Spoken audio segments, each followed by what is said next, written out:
Ja, das sind wir wieder. Weitere Episode Frostpunk. Let's Play. Die Spielmechanik habe ich ja jetzt zum großen Teil erklärt, wenn nicht sogar komplett. Kann ich gar nicht mehr viel machen. Deshalb, ja, es ist jetzt halt ein normales Let's Play. Ja, was sehe ich hier? Die Späher haben die vermisste Expedition. Ja, hier sind wir entdeckt. Da scheint der Rest von unseren Leuten, wir wurden ja getrennt, als wir hier in den Norden gezogen sind, durch Schneesturm und weiß Gott was für Schicksalsschläge. Ja, sammeln wir die doch mal ein.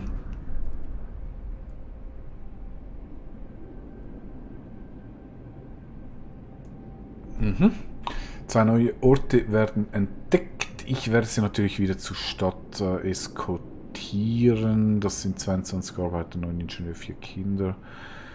Das macht 35 Leute. Bringen die erstmal zurück, so dass ich keine Tote geben.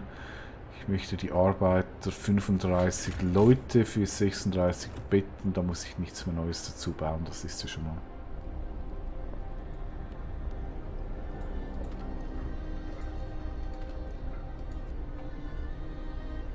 Schon mal sehr gut. Was haben wir jetzt? Ist dann gleich morgen. Micromanagement kann ich machen. Das haben alle gegessen. Das hat geklappt.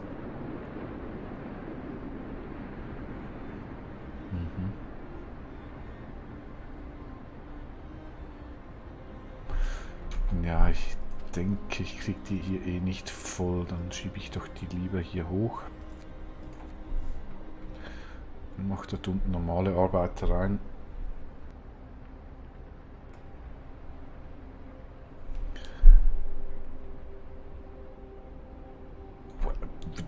Wobei, ich krieg 30 dazu.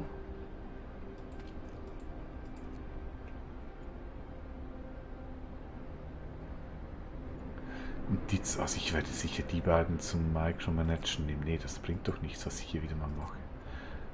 Also, dann mache ich die Ingenieure, die kann ich ja nicht auf die Jagd schicken, die schicke ich hier. So, plus 1. Dann sind die mal verteilt. Genau. Den Rest, den schieben wir dann hier oben rein.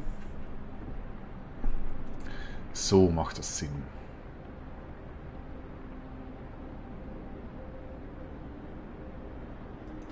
Die kriege ich natürlich nicht mehr leer. Das ist okay. Kann ich danach nach der nächsten Kälteperiode, werde ich die wieder einsammeln. Das passt schon.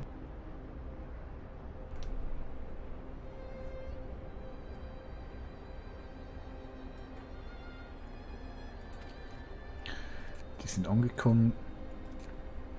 Und die auch. Große Rochade. Ach so, ich sollte natürlich auch langsam hier mit der Stahlproduktion, mache ich mal so. Die haben, was haben die für ein Heizlevel? 1.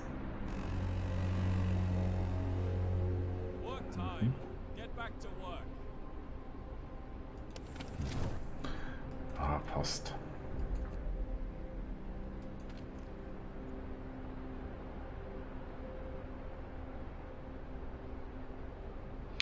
Zehntausend.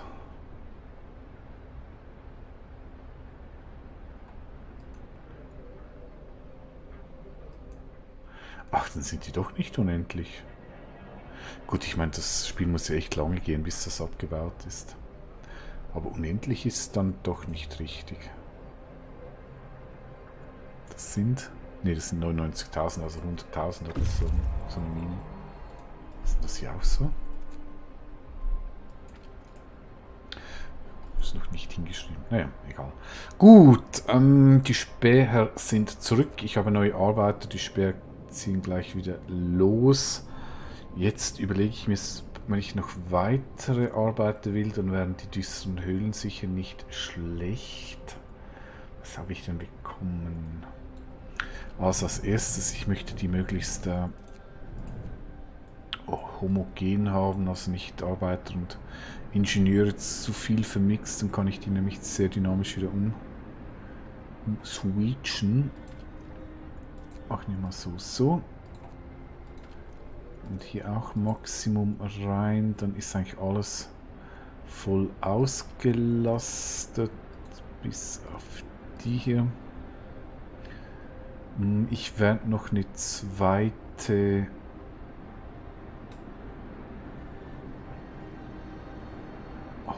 Oh, zweites Sägewerk bauen.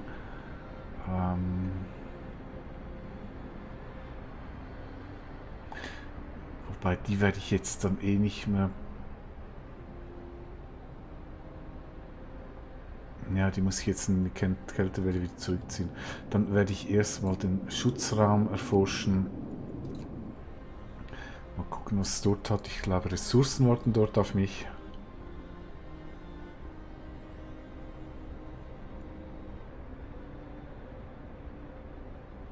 Das passt so. Nee, das ist voll okay. Was ich... Nee, das mache ich erst, wenn der hier weg ist. Dann kann ich hier nämlich die...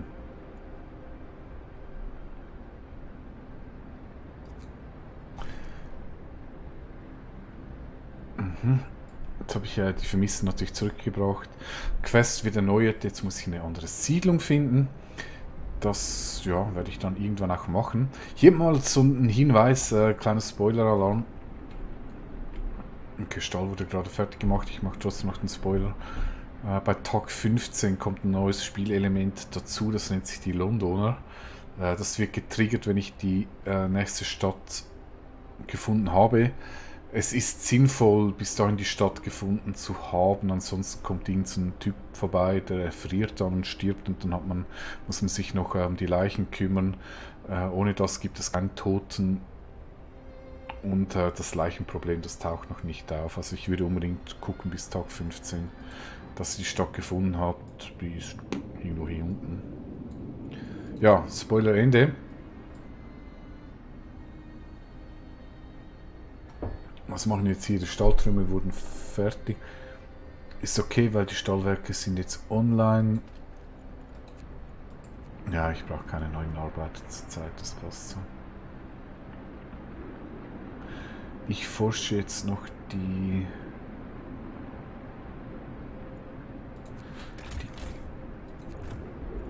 das war die zusätzliche Dampfstufe, genau. Wenn die vorbei ist,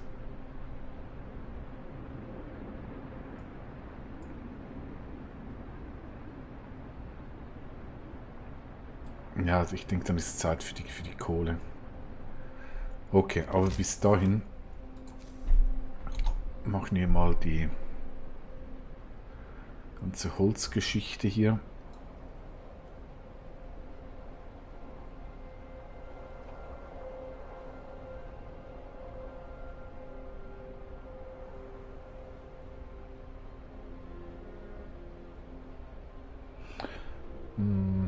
Ja, ich baue mal hier hin. Ich baue mal hier hin.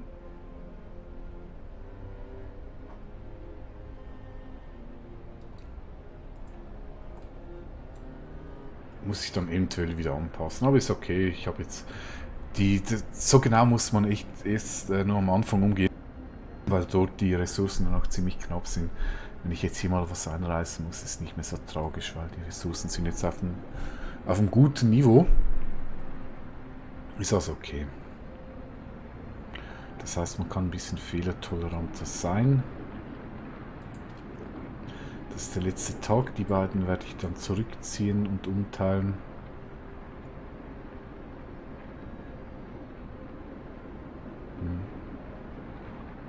Nö, das sieht eigentlich ganz gut aus.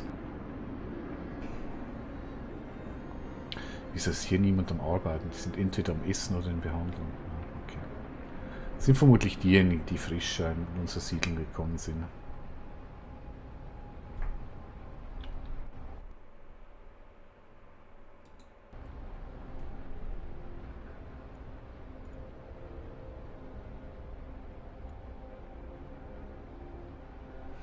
Okay, kann ich schneller... Ich kann, weil ich muss jetzt echt nichts mehr umteilen. Genügend Arbeit vorhanden. Ja. Mach ich ein bisschen schneller. Ein Kohlehaufen ist erschöpft. Welcher? Diese hier. Oh, die sind schon komplett abgebaut hier drüben. Uiuiuiui. Umso wichtiger. Schalte ich den aus. Umso wichtiger. Ich kann nach abreißen, ich brauche die nicht mehr. Dass ich jetzt, nachdem der Generator forsch ist, jetzt muss ich hier echt auf Kohle. Ja, bei Kohle gibt es zwei, ich sag mal, Hauptpferde. Es gibt noch den Kohlemeiler. Da verbrennt man Holz in Kohle. Was ich jetzt hier nicht weiß, muss ich ehrlich sagen, weil ich habe noch nie so weit gespielt.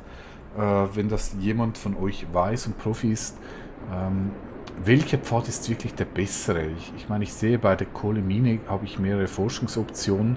Zu Beginn ist der Kohlegenerator sicher der bessere, weil ich mache 560 Kohle, brauche aber Sammelstellen, um das abzubauen. Und bei Kohleabbau mache ich 240, also weniger als die Hälfte, aber ich denke, es ist dafür auch nicht so personalintensiv. Und je nachdem, was ich hier noch weiter erforschen kann, könnte es natürlich sein, dass auf die Zeit gesehen der Kohleabbau besser ist. Jetzt aber zu Beginn scheint mir der Kohlegenerator einfach der beste zu sein, weil er mir rausspringt. Aber ich müsste jetzt wirklich mal den ganzen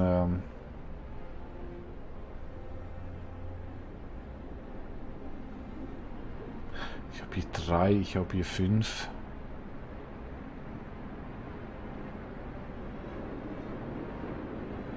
Ich weiß es echt nicht. Ich weiß es echt nicht. Wobei das vermutlich eine unendliche Ressource ist und die Mine möglicherweise nicht. Also ich bleibe mal beim Generator. Ich muss es dann mal bei Gelegenheit anschauen. Ansonsten, wenn das jemand schon mal den ganzen Forschungsbau erforscht hat und weiß, was sie abgeht bei diesen beiden, bitte schreibt es in die Kommentare. Ich werde echt dankbar für Infos. Ich habe nämlich auch nichts im Internet gefunden dazu. Bis dato scheint das noch niemand wirklich alles ausprobiert zu haben. Oder will es nicht kundtun. Na gut, machen wir mal weiter. Hier wurde die Sammelstelle abgerissen. Dann werde ich hier noch die Straße ebenfalls abreißen. Gibt ein bisschen Holz zurück.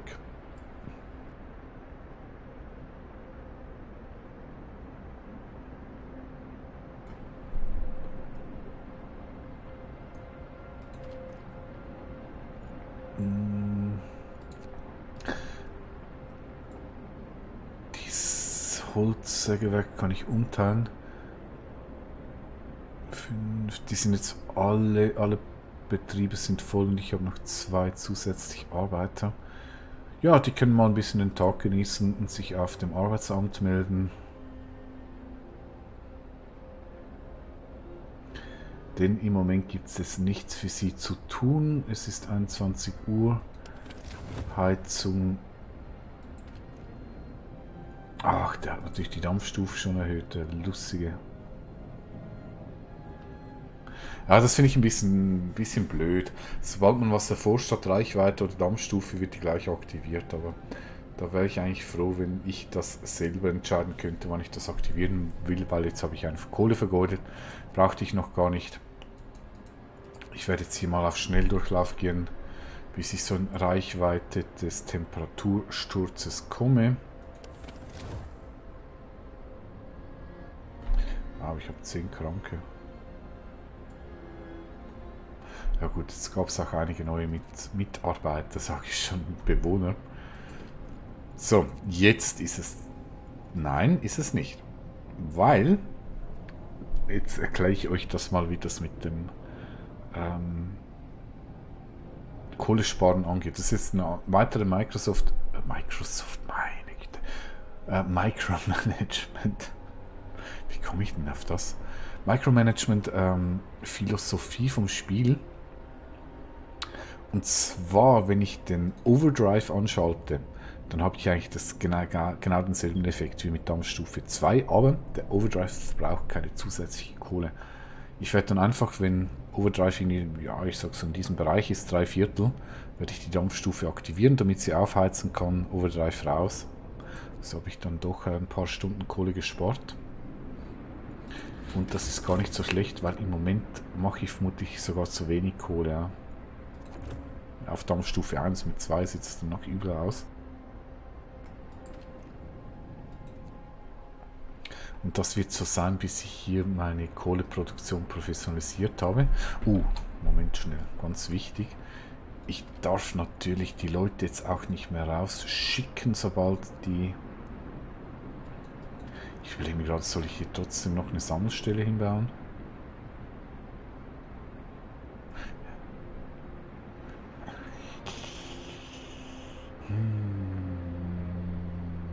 32.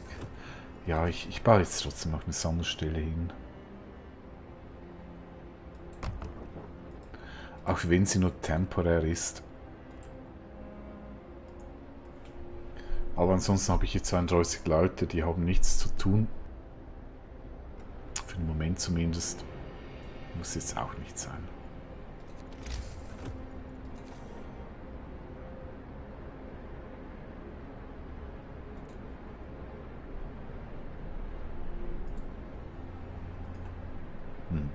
Ja, machen wir so. Gut, Temperatursturz. Overdrive. Schalte ich schon mal ein.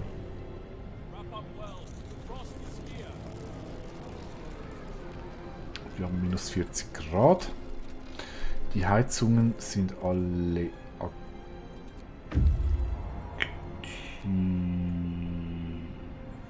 aktiviert.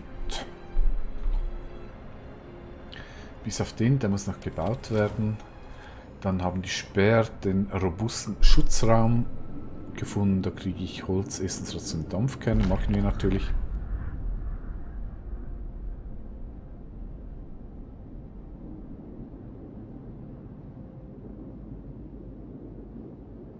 Mhm. 27 Meilen. Dort scheint eine Stadt zu sein. Gut, wir nehmen ordentliche Ressourcen mit und entdecken die Stahlbrücke. Weil ich die Ressourcen jetzt nicht brauche, dann schicke ich die jetzt gleich zur Stahlbrücke. Ich möchte hier vorwärts machen. Wir haben schon Tag 10, damit ich da möglichst in die Nähe der Stadt komme.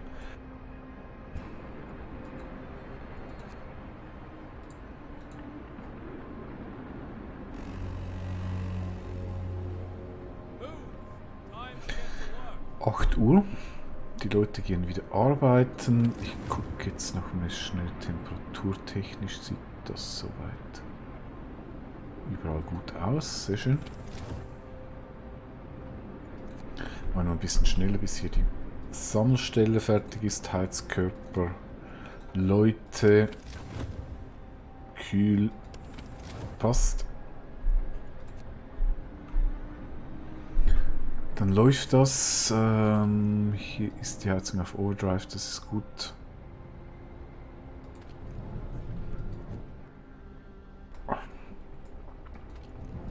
Und Holz wird abgebaut. Ich werde jetzt dann sicher auch bald mal daran denken müssen, dass ich Stufe 2 der Abbaugebäude habe. Zuerst aber natürlich noch die Kohle, weil Kohle... Uiuiuiui, ist tiefrot, das sieht gar nicht gut aus.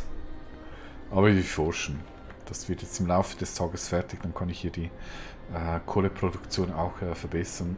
Dann hat sich das erledigt. Der hat nichts mehr zu tun, weil keine Nahrung mehr vorhanden ist. Oh, genau, habe ich ganz vergessen. Ich brauche natürlich auch ein weiteres Jagdgebäude. Das baue ich hier drüben hin. Ich habe jetzt ja einige neue Mitbewohner bekommen.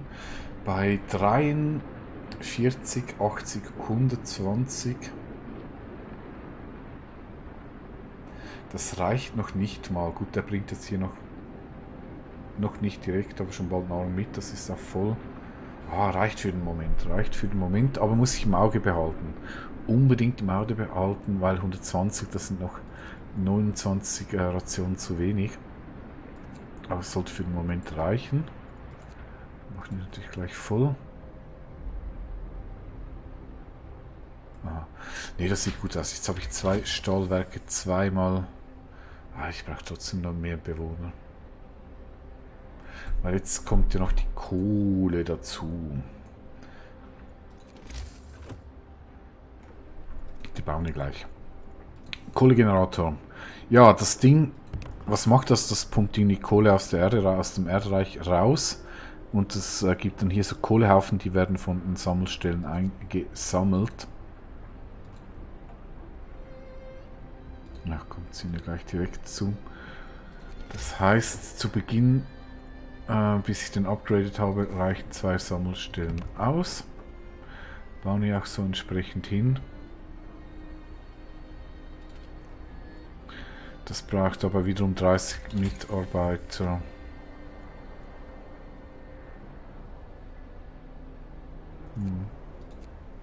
Na gut, muss für den Moment reichen. Außer Heizung kann ich nichts, mehr Speer brauche ich nicht. Das hat jetzt gerade keine Priorität mehr, haben wir alles gemacht. Als nächstes werde ich bessere Hütten bauen, genau. Eine zusätzliche Heizstufe, leider nicht mehr Bewohner, aber eine zusätzliche Heizstufe. Das ist ziemlich praktisch.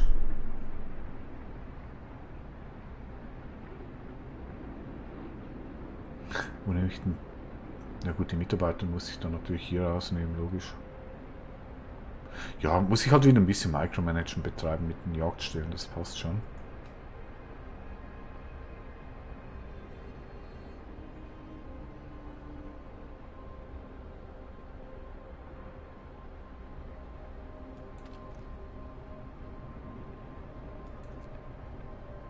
So viele Leute, die auf dem Bauplatz, ich habe gar nicht so viele Arbeitslose.